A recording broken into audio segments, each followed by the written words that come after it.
রাষ্ট্রপতি নির্বাচনে প্রণব মুখোপাধ্যায়কে সমর্থন ঘিরে সিপিএমের গৃহযুদ্ধ অব্যাহত।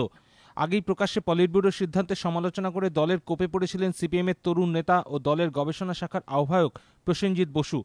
শৃঙ্খলাভঙ্গের দায়ে দল থেকে বহিষ্কার করা হয়েছিল তাঁকে। এবার দিল্লির জওহরলাল নেহরু বিশ্ববিদ্যালয়ে দলের ছাত্র সংগঠন এসএফআই এর 4 শীর্ষস্থানীয় নেতাকে বরখাস্ত করা হলো সংগঠনের তরফে। সেই সঙ্গে ভেঙে দেওয়া হলো এই বিশ্ববিদ্যালয়ের সংগঠনের শাখাটি।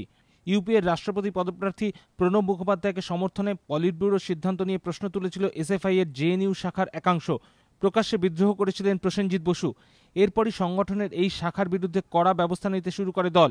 শৃঙ্খলাভঙ্গের অভিযোগে মঙ্গলবার দল থেকে বহিষ্কার করা হল রোশন কিশোর, পিকে আনন্দ, জিকে দাশগুপ্ত এবং ভি লেনিন কুমারকে। এসএফআই এর তরফে একটি বিবৃতি জারি করে জানানো হয়েছে, 5ই জুলাই সংগঠনের জেএনইউ শাখায় একটি বৈঠক করে। তাতে এমন কয়েকটি রেজলিউশন পাশ করা হয় যা কমিটির ক্ষমতার মধ্যে পড়ে না। এতে দলের সংবিধান উল্লঙ্ঘিত হয়েছে।